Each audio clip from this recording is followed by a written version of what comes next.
Okay, let's see. This is last game of day 2 match 2, game 3. MRC versus WBG. I kind of left it go for a little bit. I went to Japan and now I was doing the tier list and stuff. I'm gonna give myself a little break from the tier list and the marathons, and we're gonna go back to this.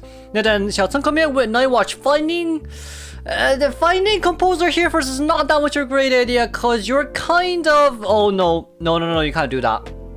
You apparently cannot speed boost your way out of that slow debuff, which is a little bit unfortunate from TK's side. The first sit there was a little bit, okay. Yeah, I can't. I'm trying to find the right words in my mind, but I can't. I'm just gonna comment chill. I'm just gonna be very chill. Tempest coming out here simply... This is forcing the composer to stay in this direction as well. It's more or less of a situation in which you're forced to move left or right, but then because the fact that Tempest is pulling the survivors towards Night Watch, you'll gain, it's kind of like you gain a movement speed boost as well if you run towards the Tempest. But now here's we do see as well, it's only 60 seconds into the game and they barely got one Cypher machine done. Xiaoceng's coming out a little bit early to look for first officer. But then we're gonna get a backdoor rescue here, which isn't too bad from WBG side. Backdoor rescue, no damage rescue. Whether it's early or late, it doesn't really matter. Because like even if you do decide to do a no damage, even if you do decide to take the normal damage, what you're kind of left with there is force system watch right here, which is very nicely done. Barely misses the hit right there. But I was saying, what you're kind of forced to do afterwards is to heal with another teammate of yours. Now, what's the issue with that? The issue with that is you're going to force yourself to look for a nearby teammate. That's going to take you a while and a bit of time, and then the teammate has to heal you for 15 seconds. Now, those two things combined, it's kind of not worth it to stay for an extra 10 seconds. To get the rescue. So the no damage rescue there was very nicely done. No damage rescue there should be able to get them, but barely being able, like if their second containment is like 40-50 seconds, let's say, it should guarantee a tie with two normal rescues. That's what I'm going to say here, but that's only under the condition that they can contain 50 seconds. Now, we're going to change targets here immediately. A big boat Cypher. There's a Cypher up being big boated, but it does seem like first officer will still be given tinnitus for a little while. But changing targets towards Shaq right here, looking for the patient. Patient versus Night Watch. In the end of the day, it's kind of like one skill ability per exchange. Meaning that one Tempest is one Tempest really is one hook, but decides to change targets right here. It's not too bad if you want to look for the barmaid. Barmaid does have a window vault here on the other hand, so Xiaoceng probably does realize this as well, considering the fact that his flywheel effect, Weber's Law didn't really come in clutch. And then jumping over here right now, Lon is doing relatively a really good containment, but you can't really jump like that against a Night Watch. You cannot jump like that against a Night Watch. Even though Night Watch basic attack animation is really damn fast, it's still not worth it for you to do that. Now then the normal hit, whoa. Oh my god, that is scary. That is scary. That is a very nice recognition of the attack hitbox right there. Jesus Christ, I would not have vaulted over that. But as we do see here as well from Lon's containment, the Cypher machines are enough for a tie right here. So even with that much of a fast early down, it doesn't really matter. You need to have a fast early down and then a fast second down. That's honestly the only way you can 4K as a fast chase type hunter. BQ, Geisha, etc. Right? Compared to Dream Witch and Doll, who has map control, this, that, and the other.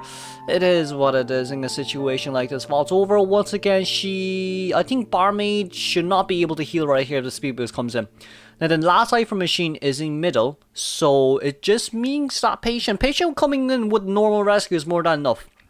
Is what I'm gonna say.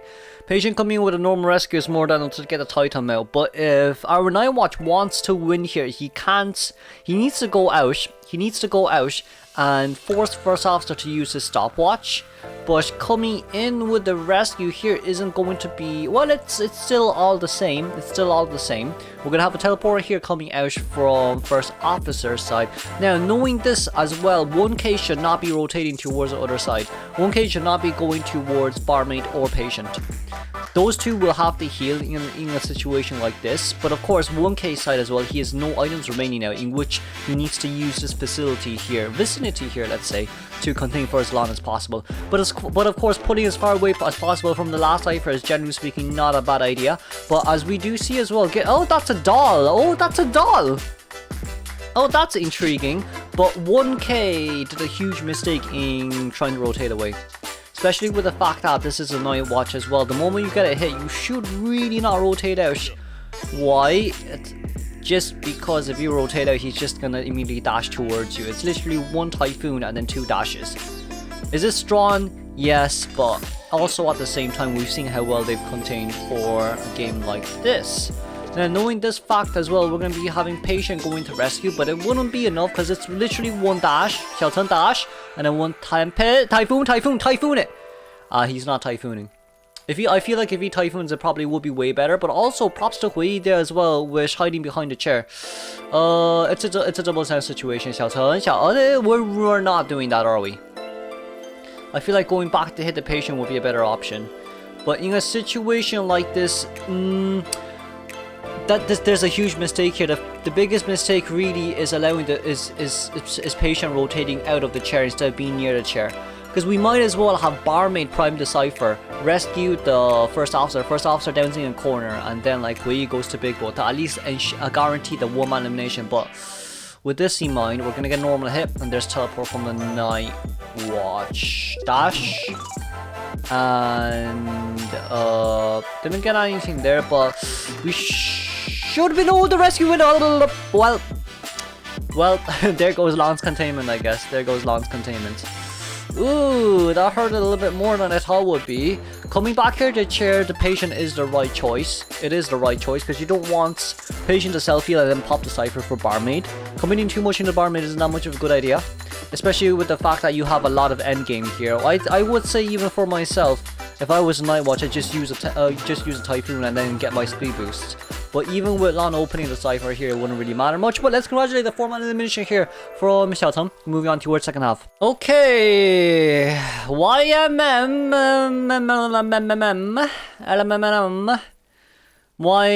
coming out with a Gamekeeper. Listen, if this was rank, I would say yeah, go for it, but this is not rank, because like against this team comp Gamekeeper versus this team comp being rank, yes, because they decode slow, right? Bring an excitement and you'll be fine. But in rank, it does seem like we're gonna chase after. Oh, very nice hook right there. That's gonna be an immediate first hit. How many seconds in? It's only, oh well, it's 40 seconds into the game. An immediate first hit. Area selection mode. Jesus, that is fast. 4 seconds left until the next hook is ready. We're looking down for Hunter's Instinct for a little bit more of a movement speed boost. But in a situation like this, you're gonna pull in. Successfully dodges from Xiao D's side as well. That is very nicely predicted. Sadly, YMM didn't really predict that one properly. But in a situation like this, are you sure you don't want to put down a trap? Because even if you do want to get your hook ready, want to debate it out. We might as well put down a trap there. No trap, no hit. Ooh, YMM needs a little bit more practice here. Does need a little bit more practice here. Putting down a trap there just to suffocate that one location would be better. But it does seem like the blink will be forced out here. And we're gonna immediately embalm. If I'm not wrong, Embalmer's coffin should be very closely towards Toy Merchant's catapult. So, in a nutshell, if Toy Merchant wasn't Big Bo, then that simply just means that the trapping Big Bo has been disarmed. So Embalmer can just safely rotate around here for quite a bit of time, especially in a situation like this. He didn't really grab the other side of the wall from the Gamekeeper there, or else he definitely could have literally flew through the window. But now in a situation like this, in which it's almost 2 minutes into the game, this is going to be a guaranteed tie game where you actually need a 4-man elimination. Jumping down here once again. That's a very nice hook done by YMM, but Cordy's nearby. No, not Cordy, it's the first officer. Wow, we're body blocking already. We're actually body blocking. It's not, no, I don't think you should be hitting the first officer there.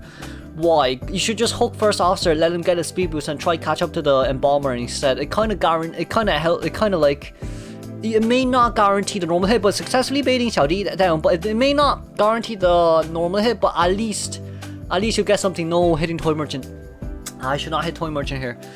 I know they're trying to do as much as possible, but like, if you continue to hit them, sure they're gonna be at half health, but there's a coordinator with a gun, and you don't have excitement at full health. Ooh, okay, that landed. Thank God that landed. But what's gonna happen here? YMM is gonna cheer upstairs in Big Boat, and Cody's already on her way. So Nanako failing this rescue is close to 0. Genuinely, if they want to play this as safe as possible, you might as well just gun by this point. We're normal hit. We're not even gonna bother, and we're gonna start body blocking here. That's what's gonna happen. That's the first hook. That hook. That's a bit. I wonder how first Gamekeeper would have done here, but YMM is taking lessons from first Gamekeeper. No, we hooked on towards Nanako. We hooked on towards Nanako. Wait a second, that was very close. That was very close. Nanako's heart rate went up to 160. I think he's more relieved that he got the hook instead of stressed. I think he's genuinely speaking more relieved. But in a situation like this in which you're first officer, oh no, he wants to look for. He wants to go out and look for them. I don't disagree on the choice here. But this is an embalmer with borrowed time. I know a lot of embalmers in Koa IVL doesn't bring borrowed time and brings flywheel double window instead, but this is unfortunate. We didn't get a hit. Shouty. Oh, we did it. Whoa. It's gonna be normal pop, normal down, and if he gets the blink out, then GG well played. If he gets a blink out, then it's game over. That's all what I can say. If he gets a blink out, then ooh, that was so close. That was so close. Oh my lord. Alright, Nanako is ready to give gun. They only need a one-man escape to win. But it has been a good run. Let's say, by YMM. It has been a really good run by YMM. Dodges that hook, gets the palace done. Xiaodi starts a mini flex right there. But also at the same time, it's YMM playing Gamekeeper, so... yeah... oh, that's gonna be a mini walk. Tries to walk away, but blue sticker is still on the ground. Xiaodi. There goes everything. Well, we're gonna have a mini banter here. And let's congratulate WBG for winning again. MRC winning against WBG. I'll move on to the next game, shall we?